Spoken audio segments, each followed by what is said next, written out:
here with 7.5-minute topographic quadrangle series maps? Good. How about there, the library, Idaho Falls, Boise? A lot of folks over there familiar with topo maps? That's good. That's good.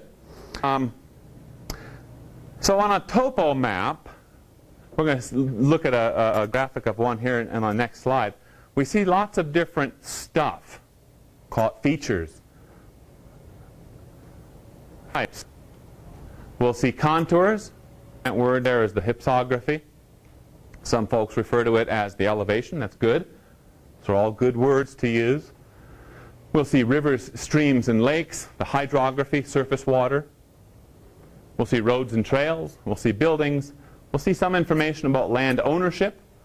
And we'll see some information about land cover. So here's an example of a portion of a 7.5-minute quad map.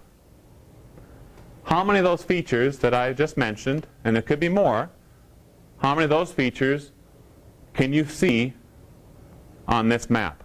Go ahead. Is anyone, anywhere, brainstorm. What do you see? Contours.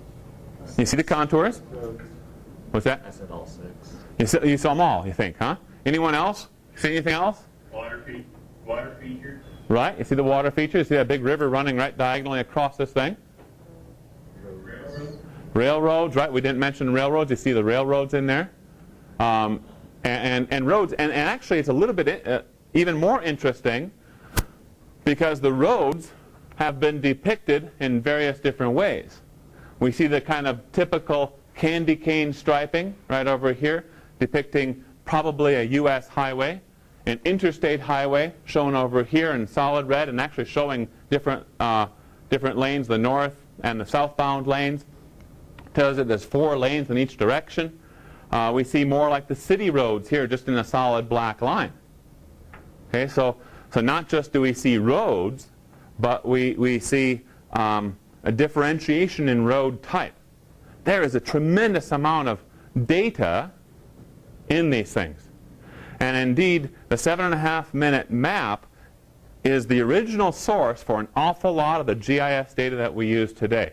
When I first started in GIS in the 1980s, we didn't have data. There was very, very, very little data out there. We were the data creators. We had these enormous digitizing tables, huge things, very sophisticated units, and what we would do is, and I'll show you a puck later on in the semester when we get to that part of the class. It looks like a mouse on steroids. You know, there's 16 buttons instead of 2, and there's this glass crosshair on the top of it, plexiglass crosshair, and all this stuff. What we would do is we would take a 7.5-minute map, we'd tape it onto our digitizing table, and there was this like routine we'd go through. It was almost like voodoo, you know, and this little competition, if you want to call it that, within the office of who can get the lowest RMS, root mean square error. Okay, who can get the lowest amount of error in their digitizing session. And so that always made for better and better GIS data, of course. So we'd go ahead and mount that up there, and we'd start digitizing. Oh, you know, start an arc. Click, click, click, click, click, click, click, click. Wow. You know, you wouldn't believe how many clicks there are on a 7.5-minute map. Oh my goodness, right? So, so from this, what we would do is we would take one 7.5-minute map, and maybe we would create a coverage in those days, right? We'd create a coverage of roads. And we'd go through that 7.5-minute map one time, and we'd extract all the roads from it. Then we'd create another layer coverage, and maybe we would extract all of the railroads, and then the rivers. So you see, each individual feature type that we've mentioned ends up as its own file in GIS. Okay? And if we want to reassemble that 7.5-minute quad, we would display all of those individual layers, again, give them the certain colors we want, and we could essentially reproduce that thing, pretty much, in GIS. Of course, a lot of us would say we could do it better,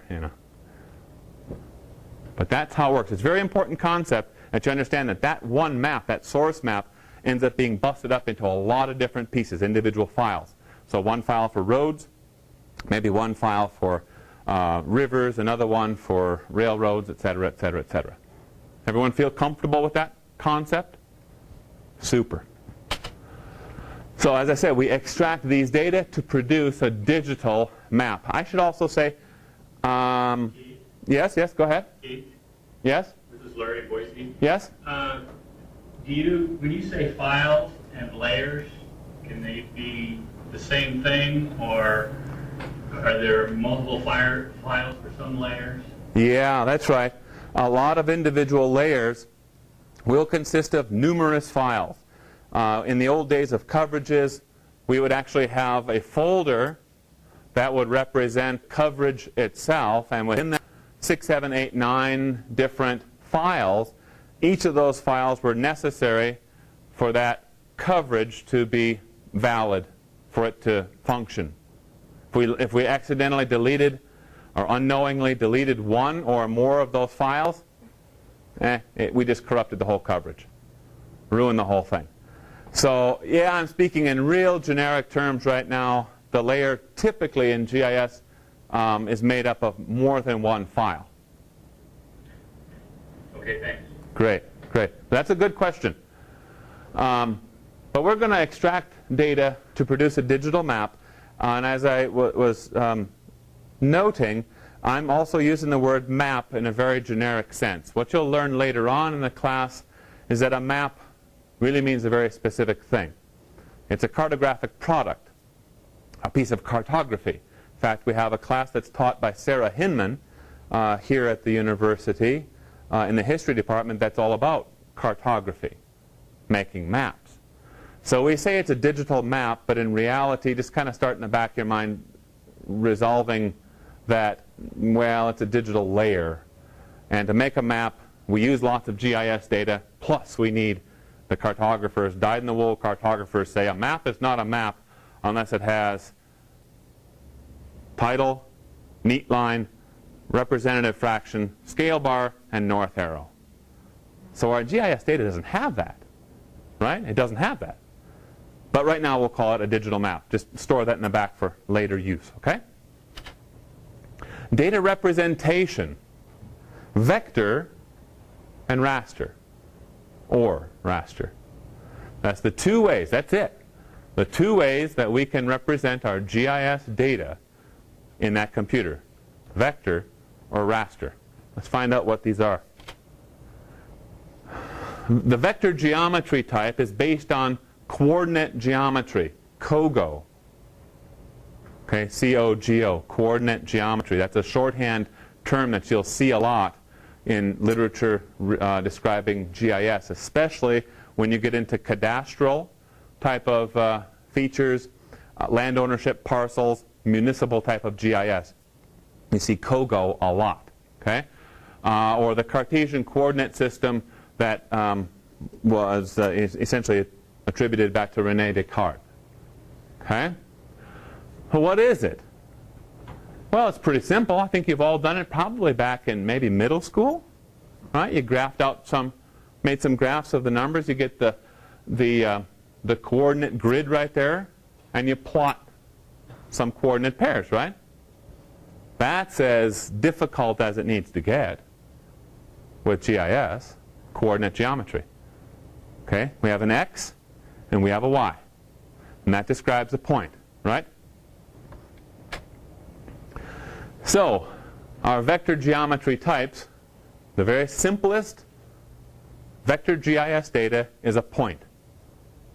And on this graphic we have here, we see 3 points. Just label them points 1, 2, and 3. Now thinking back to that 7.5-minute quad that we looked at a little while ago, which feature types could we represent in GIS as point vector data? Now they're brainstorming.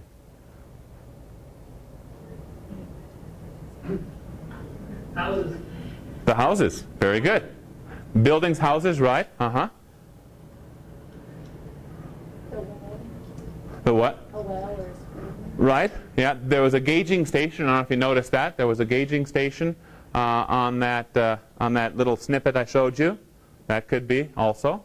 What else? Anything else? There was a quarry on there. Okay. Yeah, the point of that, you could use that, right? Now, whenever I give these examples or this little question, I always play the devil's advocate on this. And I say, well, let's see here. Let's talk about the buildings. Right? We could represent those as points. But let's say the question that we want to ask of our GIS, once we have it built, or the purpose of our GIS, is for emergency management. And when we send firefighters, police, ambulance out to an address where someone is ill, someone has had a heart attack or whatever it is, we need to get someone there, first responder, as fast as possible. They need to know where the front door is. They need to know the footprint of that building. Okay? Where do they drive up? Right? And what's the fastest way to get into the building to help this person out? Can we represent, to answer that question, can we still represent buildings as points? You can represent anything with points. You just do like the four corners of the building, or the front door is 2 points connected. Could be. The intersection of a road is a point. Yeah, it could be. It could be. That's not the best use of GIS. That's kind of, we'll make it work, right? So in that sort of situation, if that's what you want to use your GIS for, don't use points. That's my advice to you. Okay? Don't use points. What you'd want to do is use some other geometry type that we'll talk about here in a little bit that would better allow you to address that question, solve that problem. Okay? But if that's not what your problem is, or that's not your intended use of the GIS, then fine. All you need to know is there's a house here or a structure. Points are great. Okay? Let's go on to the next vector geometry type. And as you can see, it looks very, very similar to our points graphic. The only difference is, one, I've connected the dots. Okay? And I've changed the name from point 1, 2, and 3 to node 1, that's our starting node, vertex 1, and then node 2, which is our ending node. And we call this line or arc geometry type. Okay? Now again, go back to your recollection of that 7.5-minute quad that we looked at. And what feature types could be represented with this geometry? Lines. Roads. Roads? Very good. Contour. What was that? Boise or? Contours, elevation. Yeah, right. The contours, elevation, right. Perfect. And you said? Rivers. The rivers, surface water stuff. Yeah, the rivers, definitely. Railroads, right? We saw those on there. That could be used. Okay, now going back and playing devil's advocate on this one, let's say that we're working for a city. And one of the things that the city wants to do with their GIS is to make sure that their stormwater sewer system can handle rainfall events, large rainfall events, without flooding up the roads. That happens sometimes, doesn't it? For those of you who live around Pocatello, there's some roads that in fairly high rainfall events, the roads and city crews go out and close up that road for a little while, right? So this is a problem that this supposed city wants to deal with. And we have roads represented as lines. Now, if that's our question, if that's our problem, can we answer the question of how much water is going to enter our stormwater sewer system coming off of these roads in a 1-inch rainfall event, 2-inch rainfall event, whatever, over an hour, let's say? Can we answer that question? Why not?